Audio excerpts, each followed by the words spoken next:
We're in a battle for attention online. So what are you going to do to win the attention over someone else? You guys have a podcast, but who's to say that there aren't 50 other thousand podcasts that are out there? What are you guys doing different? Are you bringing on a special guest?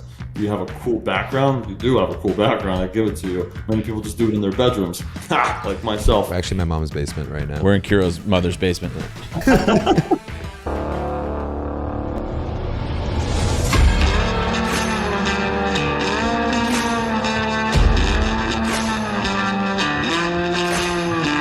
All right, you guys, welcome back to another episode of Light It Up Podcast. We are super excited to have with us today another Jersey guy. Yeah. Hopefully he meets our expectations. And sometimes bumps too. Yes. His name is Ed Stulak. He runs the Orbis group over at Real Brokerage, and they're on track this year for 150 plus transactions. Super excited to spend our Friday, can I say evening? Friday evening with you, man. Yeah. Friday evening. I got the whiskey out already, so it better be evening. I already complimented him on his piercing blue eyes. I hope that comes through on Instagram. KIRO's giving me a look like that's the second time you've said that already. Yep. I'm trying to move my chair a little bit further away, but it's going to remove me off screen. No, hit it. So we're going to jump into this lightning round. Yep. Hit you with a few questions just to get to know you a little bit better. We've actually, just for the viewers here, we've actually never connected. This is the first time that boys are getting together. We've collaborated, so loved what you were doing on Instagram, reached out, and thought you'd be a great addition to the platform. Yeah, man. So don't blow it, man. Serious, what kind of questions are going to be fired at me? But we're from the same state, so go easy on me. You got it. Before we go into the lightning round, it's because you network with so many different agents across the nation, and we've had the good fortune of doing the same. There's always this thing about Jersey agents that makes us so different, I feel, from everybody else, where they're just like, you guys speak really fast. You guys are very aggressive. You guys are this, that, and the other. But it's just that I feel like it's just a Jersey thing. It's so normal. But I feel like if we ever went to like a Texas with that same mindset, it would be like game over in a weird way. Big time. Yeah, big time. Absolutely. I remember one time I was speaking with an agent. I was sending him a referral fee out in West Coast, Washington State. And I was on the phone with him, and I'm like, hey, so listen, dude, looking for a 4-bed, probably like up to $1 million range, this and that. And he's like, cool, so is he pre-approved? I'm like, oh my God, speed it up. Let's go. Man, I'm like, I gotta get another call. Let's go, man. So yeah, Jersey boys, we're fast. We got straight to the point. Yeah. But I think that's just our territory. The worst Maybe we have to learn how to slow down. Yeah. The worst thing I got that was similar to that, I was literally talking to another agent. I was like, hey, they want to do X, Y, and Z. He's like, well, good morning. I'm like, oh, hey, good morning. How are you? And they're like, okay. Who's got time for that? Yeah, for real. Yeah, I've been there before. All right, hit. All right, so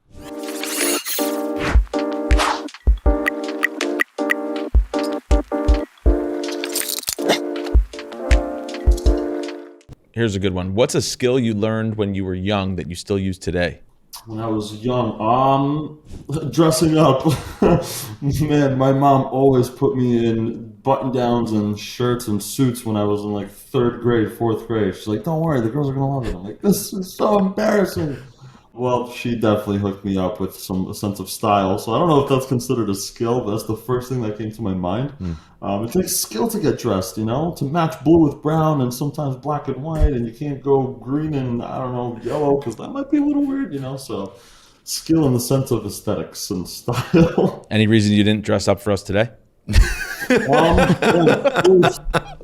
right, first blow. Here we go. It's Friday, as you said. Nah, I'm messing with you, man. I'm wearing like a sweatshirt over here. Yeah, he's wearing the dad outfit 2.0 right now. I got to mow the lawn after this. Yeah. What are some of your own personal rules that you refuse to break? Personal rules. I must play hockey. That's my only workout that I got. So in terms of working out, like a non-negotiable, I got to be playing hockey until I die, until I'm 80 years old and I can't move my body anymore. I'm playing hockey. So it's what gets me out of my mindset, it gets me out of the funk, it gets me into a whole different world and atmosphere that makes me move forward. So non-negotiable, hockey. Who's your team? Devils. Oh, damn.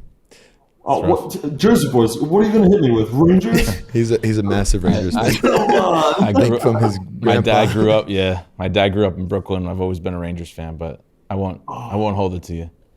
All right, I appreciate it. Thank you. It's are you finding that it's or do you play in like men's leagues and stuff?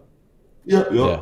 It's amazing how much hockey has grown as a sport. Like there's kids now, like these kids now start playing when they're 2-3 years old, start getting on skates. It's just crazy. Like when I was growing up, or probably when you were growing up too, Ed, it's like hockey was the forgotten sport, and now like I feel like every kid wants to play. Like we would struggle to put together a team for my high school, and now there's just tons of kids that want to come out. I hope it continues to grow. Yeah, man. It's a beautiful sport. It's been fun. I was the only Arab kid that played hockey in my town, and Oh yeah. yeah, my dad made me quit. What did your dad say when you said you wanted to start playing hockey? My mom was the one that was always pushing for extracurricular activities. He needs to have friends. My dad's like, friends what? He needs to work. And then, and I'm like 10 years old or whatever it was. And then they wanted me to be a goalie. And then my dad's like, they don't think you're good enough. They want you to be a goalie. Do you really want to be embarrassed like this? And I'm like, no. He's like, then listen, go tell your mom you don't want to play, but don't tell her why. I'm like, Mom, I ain't playing no more. He like manipulated the shit out of me to stop playing. All right, go ahead. He's been in therapy ever since. All right, so this is a cheesy one, but I think it's funny. What's your most used emoji? The smirk. I flirt with everybody. This is how I win offers. Come on. Except my offer smirk. Which one's the smirk? Oh, Yeah, the side. The Gotcha. quotations, yeah. What's a mistake people make often about you? A mistake that I bought my followers on Instagram. Haters just gonna hate, man. Haters gonna hate. It took me 10 years to grow, damn it. It took me some time. So people are like, oh, you bought your followers. I'm like, no. They're like, but like you have to experiment. I'm like, no. Yeah. Like, come on. So Walk us through your evolution, because it's, when did you get into the business? When did you actually start implementing social media? And what kind of impact did it have on you once you did? I was doing social media before real estate. So 2011, I got onto Instagram. That was the first time. And since then, I've been posting every day since then. So been working on social, working on growing a following, content creation, trying to figure out who I am as a person, as a entrepreneur, a businessman, or a musician at one point. I wanted to be a tailor. I wanted to be, I don't even know, branding guy. And eventually I realized that all those industries and occupations are cool. They're really intriguing, but they don't really allow me to make the money and live the lifestyle that I want to. Yeah. So eventually I got into real estate, only for me to realize that realtors and real estate professionals aren't that good at social media. So that's one thing I've been doing for the past years. So I'm like, all right, well, let me get into the business of real estate. Let me sell some houses. Let me see if I can convert some followers and some likes into leads and some business out of this thing. And if it works, then let me teach the industry what I know. Because I know what I know, but let me see if it works first. And so, I got my first sale, first lead, this and that. I'm like, all right, it's working. Let me show it now. And then that's when the following really started to blow up. And that was around 2016. So let's call it about, 7+ years ago. Oh. What did you do before you were in real estate? I had my own social media marketing and branding agency. I was helping some influencers and celebrities with their content creation. So I was really on the back spectrum of things. I was the one creating. I was the one doing, posting for them, and really just managing their accounts. So, I did that for a little bit. It was cool. I learned a lot, but just wasn't making the money that I wanted to. So, yeah. It's kind of crazy when people think the perception of real estate that it's like this glamorous thing. It's because of what, people only obviously share the highlights on there.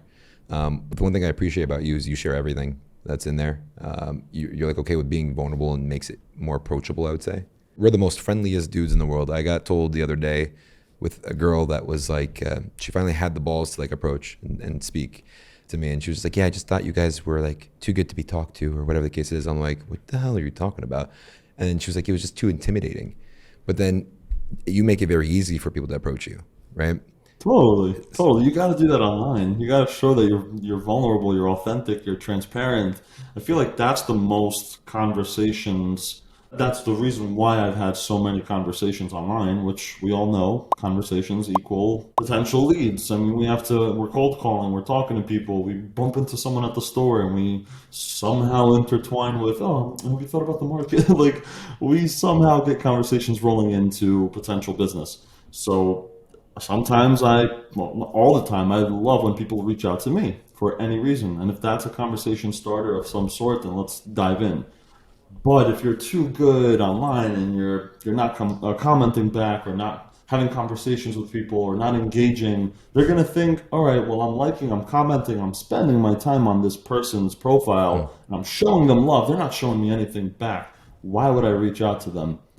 At that point is when I take the initiative, proactive step, and I reach back out to them first, or I poke at them, or I send them a video message. Like I got this one of my followers, which I can't even call a follower today. She's a friend, she's a supporter, she's a fan for life.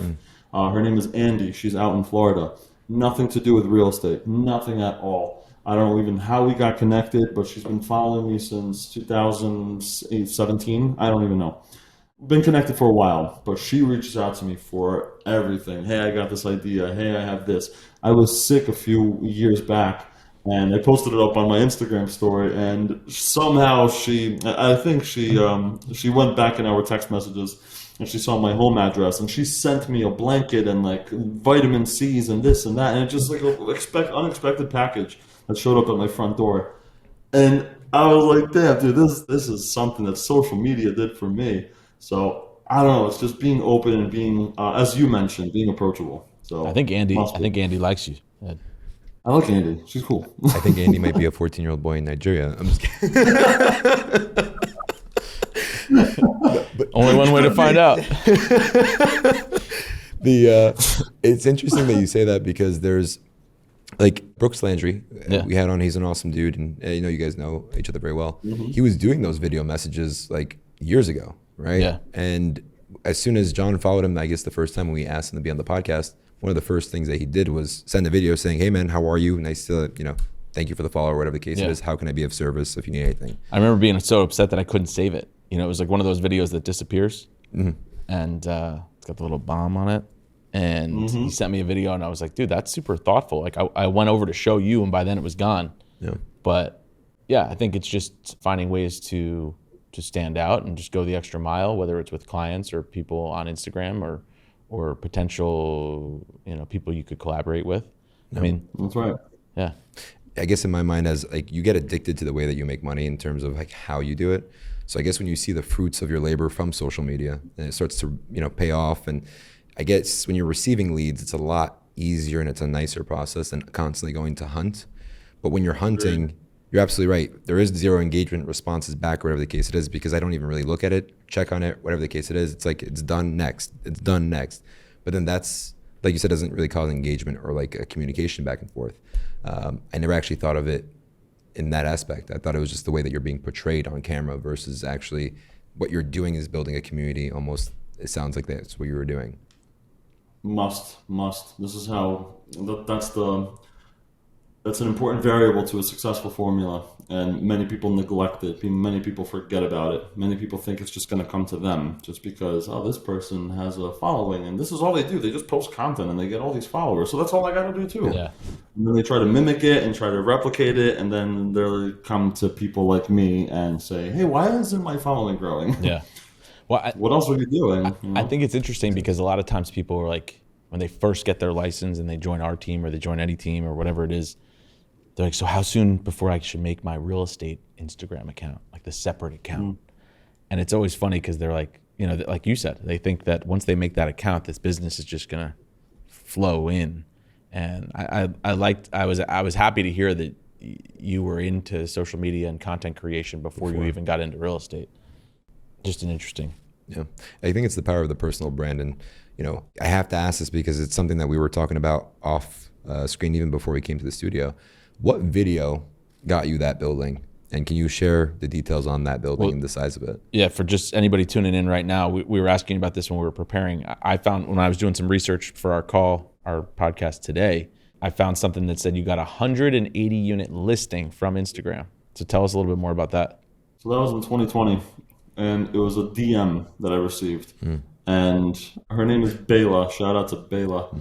Bayla DMs me and she says, "Hey Ed, I have a project. I might need your help on it. Maybe you know someone that's in the area. It's in a town called Somerville, New Jersey. Do you know it?" And, me being the realtor that I am, I'm like, "Yeah, of course I know it." While I'm Google mapping, where the hell is Somerville, right? I'm I'm like, "Yeah, of course." It just happened to be like 30 minutes away. I'm like, "Yeah, I know it." So she's like, "Cool, can you meet me there tomorrow morning? Maybe you can help me out." I'm like, "Oh, sure."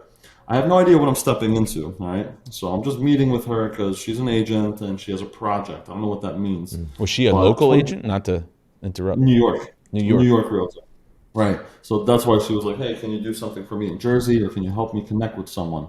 So I met with her at this site, which was, this dirt, gravel, and there's like this little trailer and it's like some apartment building being built. And I'm like, "This is a weird place to meet, but all right, no problem. I'll bite." So I sit with her, and now all of a sudden these developers come out with like blueprints and these hard hats and all this stuff, and I'm like, "All right, are we meeting with them or am I have no idea what I'm stepping into." But nonetheless, we go into the trailer. They started interviewing me for that building that's being built next door. And I'm like, "Oh man, okay, well, I wasn't prepared for this, but let's go. Let me dive in, right?" Because that's been my whole life motto. Let me just say yes and I'll figure it out. Love it. And so they started asking me questions and, they sat me down, normal listing appointment, but they were not your ordinary listing questions. They were different type of twists to them. They were asking me about the demographics and the geography and what's the rentals going for and what's your like ideal type of client that's going to move into this area. What's your absorption rate? And they asked me my absorption rate and I'm like 10%. Right off the bat, I'm like 10%. And they said, "Wow, that's not bad." And in my mind, I'm like, "What the fuck is an absorption rate?" I have no idea what that is, but 10% sounded right. Whoever asked you didn't even know what it was at that point too. Dude, I just kept rolling with the punches and fine, left and right, no problem. And they loved everything I had to say, and God bless. Long story short, a few months went by, and they said, yeah, that they wanted to choose me as their realtor to represent the project, and that was a 180-unit building from a DM. Wow. So, yeah, fake it till you made it kind of story. But, people say, "Oh, fake it till you make it. You shouldn't do that." Listen to stories. I'll do what I got to do. Yeah, well, I think what I took away from that, in addition to what you said, is just like you said, say yeah, commit to everything, and then figure it out later, right? Like, there's plenty of times where, we'll make offers on properties, right? Like from an investor standpoint, right? We're like, "This looks good. I don't know exactly what I would do with it. Was it a flip? Is it a wholesale? Can I help them list it?" Yeah, I'll say yes to that meeting. Let's do it. And you show up there and you figure out the situation like you did, right? You said yes to the meeting and then you figured it out after that. Yeah. That's it. So That's it. I have to ask, what did you say when they asked you about the demographic of the area? Oh, I told them, "Well, you got, nurses and there's a hospital right around the corner." And It's like what you drove by. yeah, I was like, that's kind of what's happening in this area. So it should be mostly youngs, anywhere between like mid-20s to like late 30s. And then, "Oh, cool. Completely made that up. It just, on the way to the listing appointment, I was looking around like, "Oh, this is cool." Man, but hey, that's exactly who the demographic was. So my judgment is true. So you get a lot of agent to agent referrals, you would say, more, or direct buyer and seller? Mostly today it's agent to agent. So I'll get agents reaching out saying, "Ed, you're in Jersey. Can you help us out with a client?" So, and people do that to me, New York City too. They're like, "Oh, Ed, you can help us out with New York City because it's right next door." I'll take it. I'll refer it out to someone else out there, Yeah. So. One question that we asked Brooks, because it's always been something on our minds, it's very hard to track an ROI on the investment of time of putting things on social media and doing that aspect of it. Have you been able to at least correlate a return, like one video is one referral or anything of that kind? Not one bit. Not one bit. Not one bit. I don't expect anything from my social media. That's my mindset. That's my truthful answer. I don't go out there and post, or I don't spend time on a piece of video and say, "This video is going to produce me 16 leads over the next 3 years." Like, I have no idea. It could produce me zero. It could produce me 0 views.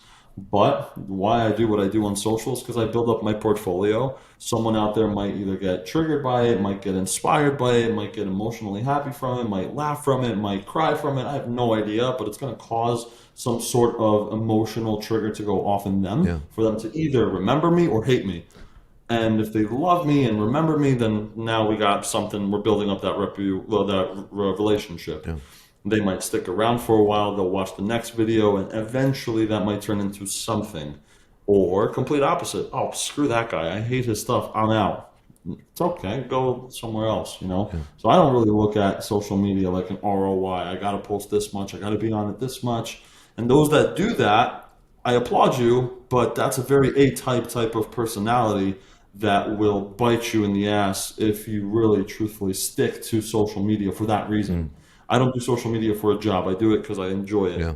And from that enjoyment, I get business from it. Yeah. Which goes back to what you were talking about, the authenticity part of it, right? And when you're authentic about it, you're not actually looking to be compensated. So it helps being more authentic. Would you say out of the 150 transactions, how many of it would be from referral or from social in general? I would say maybe less than 20%, Yeah.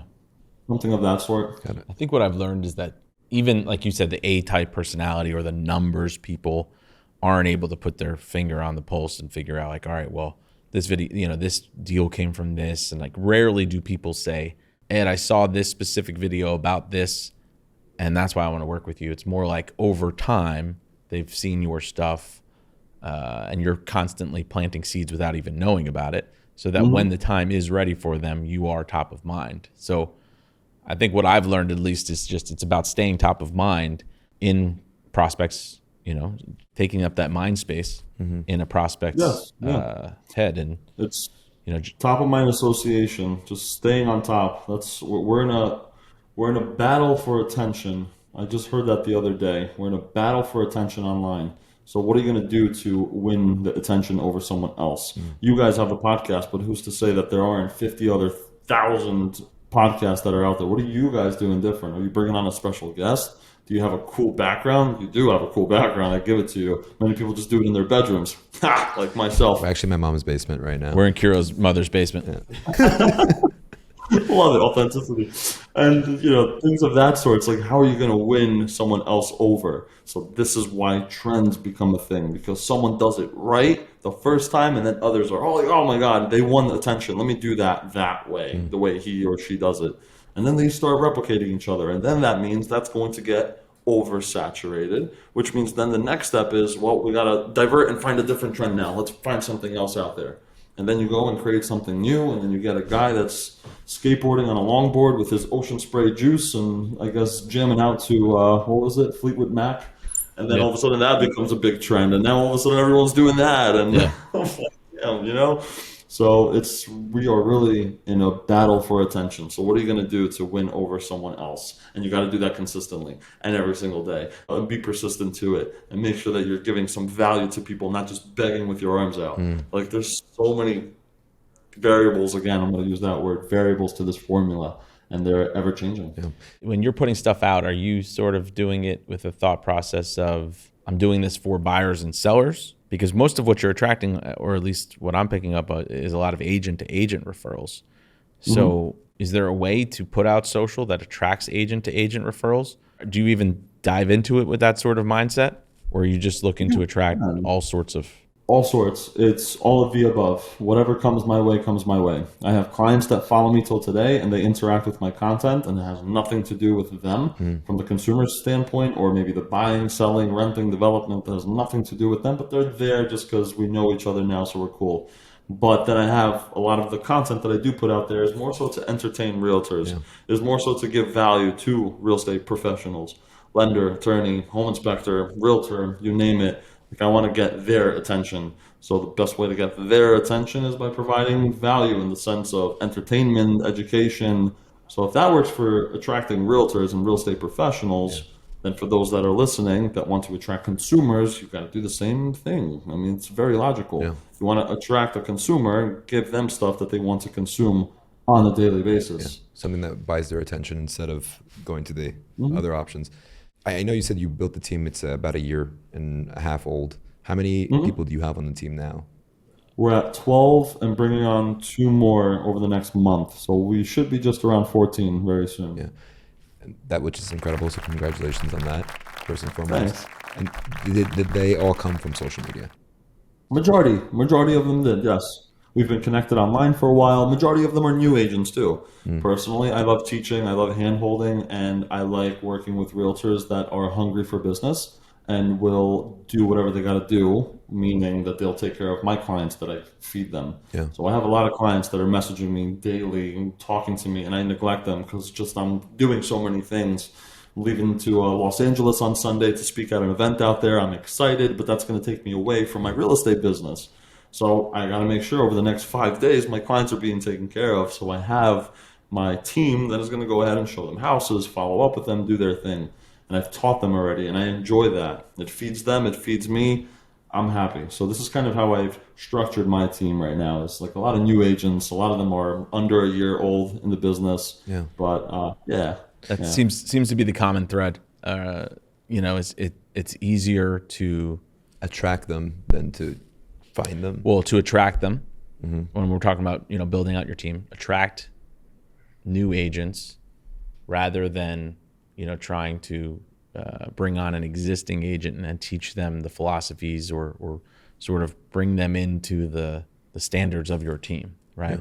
It's just so much easier. I mean, you can.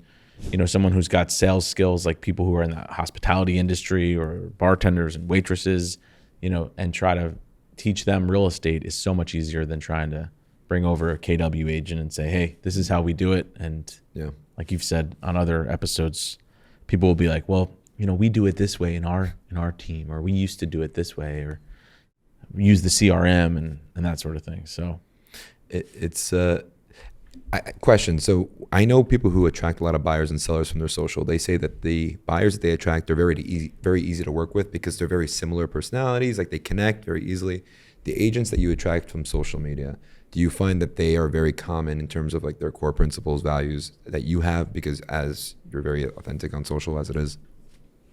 Yeah, for sure. And I feel like even you guys might have a similar answer to mine. Majority of the people that you attract to your page are following you because they have some sort of resonation with you in that sense. Like they can resonate with you for your character, for your value, maybe the way you act, your attitude, your sales skills. They're going to feel you. They're going to vibe with you. And if you ever have a conversation with them, more than likely they're going to be same eye level with you, mentally, whatever that might be. Yeah. So people that are on my team, the ones that are from social media, they know exactly what they're stepping into. Like they're getting this dude that sells real estate, is on social media a lot, does too many dancing videos on TikTok, and like this guy also sells. Like that's cool. Like I want to be with him. Yeah. And now the interview time comes, and it's like I don't have to be someone else. They already know what to expect. Yeah. And they're like, Ed, I already know you this, and you did that, and you got this person on the team. Like I just kind of sit back and like, all right, now what do you know?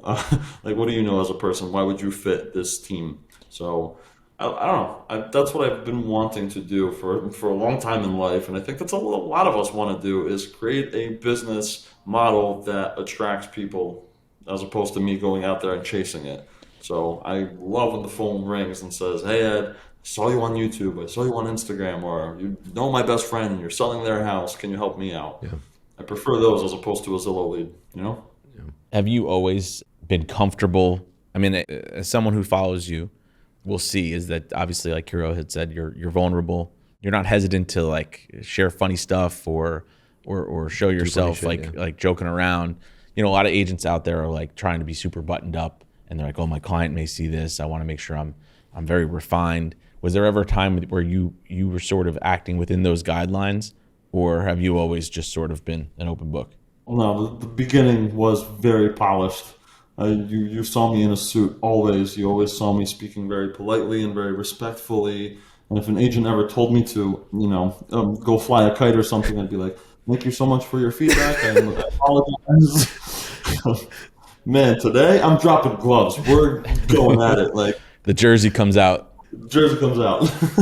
That's awesome, man. It's interesting because it's we definitely went through that phase, and even with this like platform, and we're still not knowing how to actually do it the right way because we're still in a sales mindset, and we're slowly learning that marketing and marketers, when you have a commodity like real estate, the person who's like the best marketer in that industry will be able to outperform anybody else. Not how good you can talk. It's not about that. It's how visible you could be seen to your audience and to the people that are actually going to use you and work with you.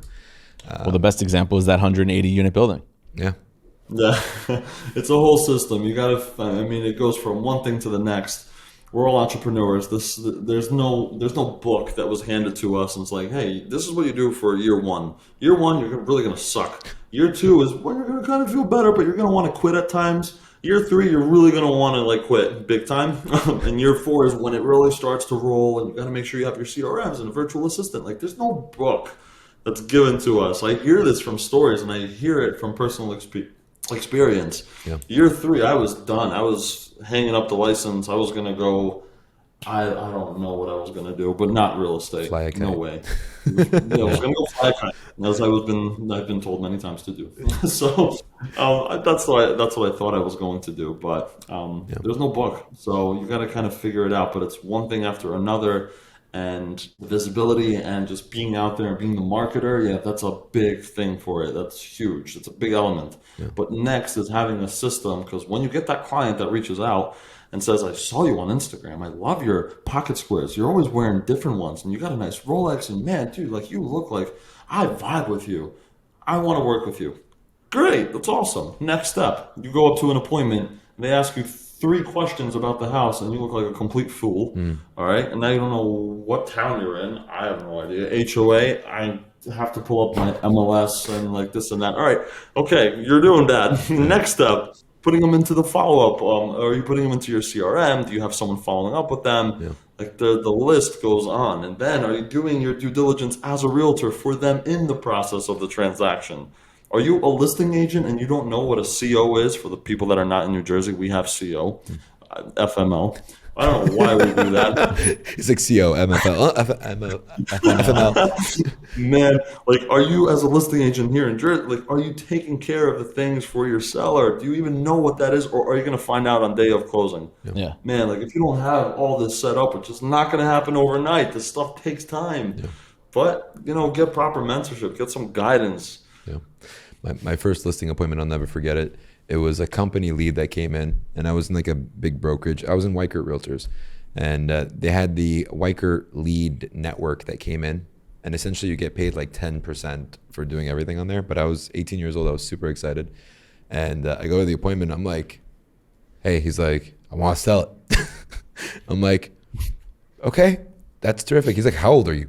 I'm like, I'm 28. I'm 18. I'm like, I'm 28. He's like, okay, how much you think? I'm like, it's, what were you thinking? He was like, 180. I'm like, yep. I'm like, putting it on there. I'm so grateful it sold because I had no idea what the hell I was doing. And when I came back to the office, I'm like, I got a listing. This is dope. I had no idea. Like you were saying, it's just like, it's a learning process. And I feel like the lessons never end. I've been doing this for 10 years. You've been 15, 16 years. And it's like we just learned what SOPs were like a couple of years ago. And we were like, why are we learning this now? Well, we were talking with Tom Ferry about this. We're like, isn't it funny that, you're in the business sometimes, or at least this was my experience, but I feel like a lot of other agents can relate to this. You're in the business 2, 3, 4 years before you actually try to create systems and processes. Yeah. It's like, those first 3 years, you're just trying to throw enough shit at the wall and hope something sticks. You're doing anything you can to find clients. Yeah. You're taking everybody out at ridiculous hours whenever they want. You're submitting horrible offers. You're letting clients just walk all over you. And then you refine your systems a little bit. And then year 3, you're like, maybe I should have like a strategy, or maybe I'll set a goal this year and a business plan. Maybe I'll hire a coach. Maybe I'll finally get around to setting up an SOP because I answer the same damn question to each client every time around. So it's just funny that we don't necessarily realize we're running our own business until a couple of years into it. So you take a step back and analyze it because it's literally a lifestyle. Going back into the marketer point of view, what would, as a marketer yourself, even before you got into real estate, what would you share with someone who's stuck in a sales mindset? What's something that I don't know as a salesperson, just sales focused, not marketer, that I should know?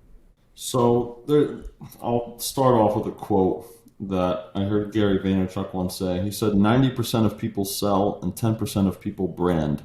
The 10% of people who brand end up selling 90% more than those who sell. So salesmen, we're just constantly trying to go after a sale. We want a sale. Give me a sale. and we call it commission breath. We can smell it from miles away, right? Yeah. You just want to get a sale. You don't care what it is. You don't know what the story is behind it. You don't care. Just like, let me get a sale because I need another transaction. As opposed to more so showcasing your brand, being more vulnerable, being more, I guess, just relevant to the client, understanding their needs and understanding if it truly is a good fit for them or not. Are you planning on moving? Are you planning on, do you need to do it? Do you not need to? Just understanding their needs, but understanding their needs first before understanding your own pocket's needs kind of thing. So I think salesmen are way too much in it for the money as opposed to the heart letting it speak first. So I don't know. That's the best I can come up with is that the sales that have come to me over the years, they were more so natural. They were easygoing. I never once had a client that flipped the shit on me. They're like, I can't believe you. You're the worst realtor ever. This is ridiculous. Have I had them before? Yes, but I've also understood that maybe this isn't the right time for you. Maybe it's something else is in the way. I don't want to force you. I don't want to be that sleazy realtor salesman. Yeah. And it still goes through. So I don't know. I'd rather make a little bit of money knowing that I'm doing it for the right reason as opposed to making a lot doing it the wrong way. Did Ed just shit on me? I'm just no, what I mean by like sales, because it's like we were taught like always hit the phones, always hit the phones, always hit the phones, right? And you know, if you have to speak to 100 people to get 3 appointments, to go on 3, to take 2, then you know your metric and you're just constantly hitting the same thing over and over again. And then the better you get with handling objections and being able to, you know, appeal to the client in certain ways. Never like commission breath, never like, please list with me, but it's always just, you know how when you focus on one thing and you're completely blind to everything else. Like we were so blind to social. I think you're talking about 2 different things. You've always had, and me too, have had tunnel vision of like, I need to find my next listing and I need to get 10 this month, and you know, who's it going to be? Who can I? But I think, but Ed's twist on it is like just coming from a place of value, like making sure that you're not just taking that listing to make another commission check. It's taking that listing because you truly feel like you can help that person and you're the best person for the job. That's it. Yeah. I'm all about sales. I'm all about numbers. Trust me, I wouldn't be where I am today if I wasn't with that mindset. The other spectrum is more so just doing it in a right way that I could sleep at night. I know that I'm not doing anyone wrong. I'm not going to bed thinking, damn it, I need 4 more sales this month because I'm not going to hit my quota. I'm not going to hit my goals. I'm so behind track. I'm going to start expecting way too much out of myself. I'm going to overexhaust myself. But again, this is just me. You guys asked me. This is my answer. Yeah. You ask someone else, they might have a complete different answer. But this is why I love what I do. I enjoy it, and I never stress about it. And I can honestly tell you, when I was working with buyers, there was plenty of times where I was so excited to get the deal accepted, you know, showing them many different houses, never actually looking at what the commission being paid out was. Not like, oh my God, is it 3%? Is it 2%? Yep. Not like trying to steer them towards the one that pays me more. Really, honestly, I can tell you in full certainty, I never really leaned, you know, towards one house over the other just because of a 1% difference. But there were times where I'd come back, I'd finally get the offer accepted. I'm like, oh shit, they're offering out 1.75. Or those shitty agents that will be like, we will pay you $2,000. I'm like, that's not even a percentage. But if you go to it with like, hey, I need to find them the best house that fits their needs, then you're looking at it from a different perspective. Or even the flip side, there's been times where I've been hunting down a seller trying to get a listing because I know I'm the best guy for the job. And my coach will sit down and be like, John, you've been talking about chasing Ed for 3 weeks now trying to get that listing. What's the list price? And I'm like, because I honestly would look at people as like Ed in Somerville, you know, wants to sell his house. I wouldn't look at it as this is a $2 million listing. And I'd sometimes go back to my coach and be like, yeah, it was 210,000. He's like, what are you doing? You've been chasing that way too long. It's not 2 million. No. You know, see if you can help somebody else sooner. Yeah. So, yeah, I don't know. Sometimes we have tunnel vision, but I think what I've taken away from it is just trying to help as many people as you can and add value. And you get paid. It's not bad to have tunnel vision. There are people that are very, very successful that do it. Yeah. And I applaud them.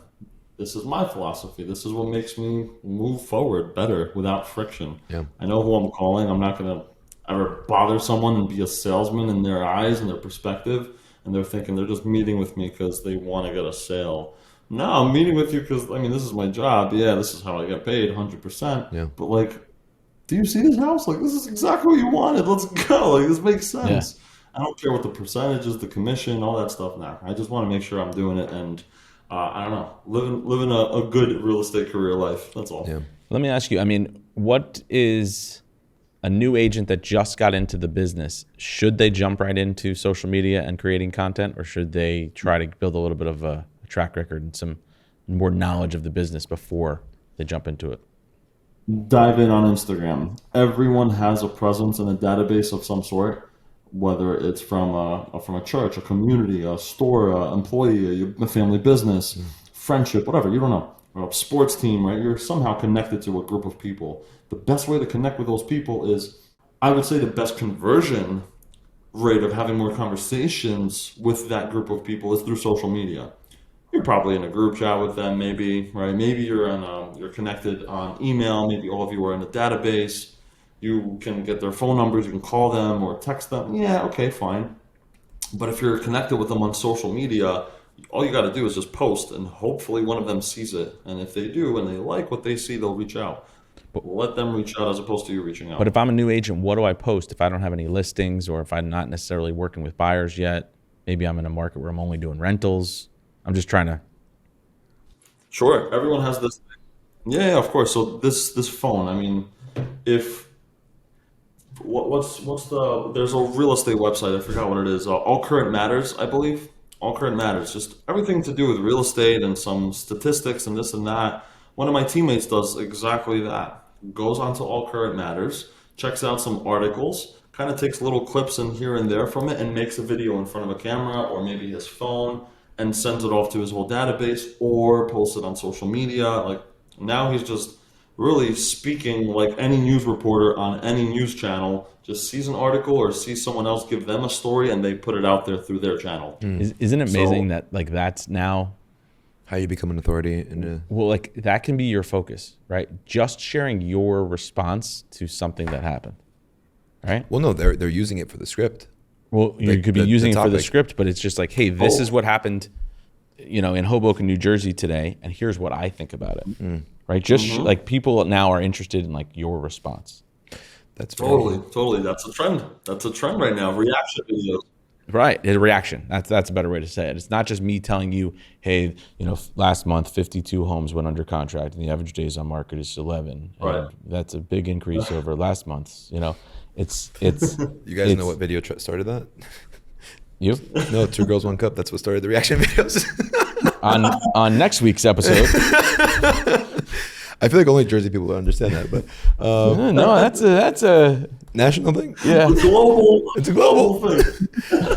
All I'm gonna say is that I would much knowing what I know. We just got now- banned from YouTube. Yeah, right. No, we're not monetized yet, so it doesn't matter.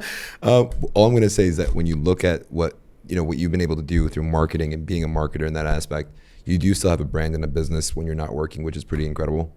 When you're in the sales aspect of it, you're constantly running the engine and turning the wheel to make it go, right? So definitely admire it. It's almost like when you share different things about it, it's almost in a way where you're like, this is all I know. This makes perfect sense. How do you not understand it? And we're over here just like trying to connect the dots, trying to get there faster. So you also have a part, you consult people almost to help them build their business and their brand. What's some of the challenges or some of the things that you need to break through for them to actually start succeeding and getting some momentum? Really, to understand themselves. A lot of people don't understand themselves fully. They compare themselves too much more than they understand themselves. Meaning that, oh, well, all right, I'm on social media. I'm a new realtor. I've been in the business for a while. I need to get onto social media. So I see figure A. Figure A is doing this and that and that. I need to be doing this and that and that because this is how they do it. And they're doing a really good job at it. Or figure B looks like this, so I gotta look and sound like that, and I need to buy a fancy microphone and a camera because they have one too. And this is how I'm gonna succeed online. Yeah. You compare yourself too much, and you're going to overexhaust yourself and paralyze yourself from doing anything in the first place. So the common misconception, the common obstacle, and the hurdle I get from them is that they don't know who they are. They're a realtor. They're a single mother. They're, I don't know, a dad of 3 kids and a beautiful wife that travel a lot and are a realtor or a real estate agent or a lender. Like, they don't know their story yet. So I tell them, figure out your story, figure out who you truly are, and then obviously replicate that and throw it out there onto the social media world. in the most authentic way, the most attractive way, and just be yourself. People are going to start conversations and reach out. So I don't know. It just starts with little things like that. Yeah. Having the right bio, having the right profile picture, things like that. So Ed, you also have the business that you consult other agents to be able to build the same thing that you've done. What are some of the common roadblocks that you see that you need to help them break through so that they can become successful using this platform? Majority of the time, I get people that reach out and they constantly compare themselves to others out there. So they're always saying that this person out there is posting this type of content, they look like this, they sound like this, they have this type of setup, this type of equipment, super expensive cameras and lenses and lights, and I got to do that in order for me to succeed online. So the common misconception is that they don't truly know themselves, who they are, and put it out in the most authentic way. Just work with what you have. And they think that they need all these other things and variables in order for them to actually start posting on social media or putting themselves out there.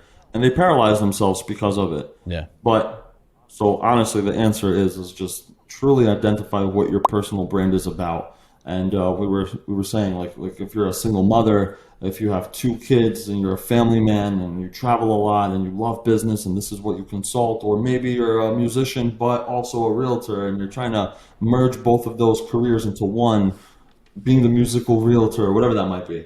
You know, just doing that and just honestly releasing the true you. That's really what it comes down to. So people don't know themselves. I'll just touch on that real quick. I think some people are hesitant to get started. So they give themselves those excuses like, I need to buy this first, or I need to get a microphone, or I need to get a professional camera. I mean, we just learned on our webinar last week with Tom Story of the Story team in Toronto, Canada. He's like, shout out. One of the co-hosts on his podcast has 9,000 subscribers on YouTube. I think it was more. No, Tom had 9,000. Some incredible amount, fairly incredible for the time he's been doing it, amount of subscribers. And he's like, dude, he records from his iPhone. He's like, Tom's like, I went out and personally bought a fancy camera, but I have a third of the amount of subscribers that he has. And, I think a lot of times people think they need to go out and get the fancy equipment, or they need to have an extensive track record before they get started. But prime example, put yourself out there. I've been reading a lot lately, and every time I have a thought, I put it down on an index card and I always hold it with me just because I always like to think about random shit. Sounds beautiful. It's very not. Like it's that. Psychotic. So here's what I wrote down, which is interesting. So it says competence is acceptance of vulnerability. Most people admire tough, competent people. You admire the courageous. How courageous can you get? And it's almost like when you were talking about when you were saying what you were saying, this just kept coming back to me over and over again in a way that's when you are your true self, you don't care about what the person's going to judge you by because you're like, I don't give a shit, right? But there's always going to be those haters that are going to, whatever the case it is, but those, it's only a problem when you make it for yourself, I guess. But I think that there is a false sense of how you actually have to approach, social media in general and getting out there. I think the biggest weakness is understanding that community is a part of getting people to think that you're approachable. And that's the biggest thing. And I'm grateful that you shared that because it's not about the content pieces you put out there. It's about engaging and making a community. Yeah. That's right. Anything you could share on that before we conclude? Beautiful conclusion. I like that. We've exhausted this man. He's like, bro, I'm very tipsy. Awesome, man. Well, listen, this was over, you far exceeded our expectations. I thought this was, a great episode, especially for newer agents, getting into the business, trying to get into content a little bit more. To hear from some of these tips and tricks from you directly was awesome. Yeah. So if anybody wants to reach out, collaborate, connect with you, send you a referral, what's the best way for them to reach you? Reach out to me on Ed Stulak on Instagram, and more than likely you'll be getting a video message from me. So awesome. What's the event you're doing in LA? Social Con. So it's with a bunch of influencers, honestly, have nothing to do with real estate. And a lot of them are going to be sharing their hacks and secrets and tips and tricks on social and what works for them. And then we have a small panel of real estate agents that are doing well on social media. And I happen to be one of them. Nice. So excited to go out there. But yeah, It's going to be April 3rd to the 4th. Going to meet some cool people. I'm excited. Good, man. Good.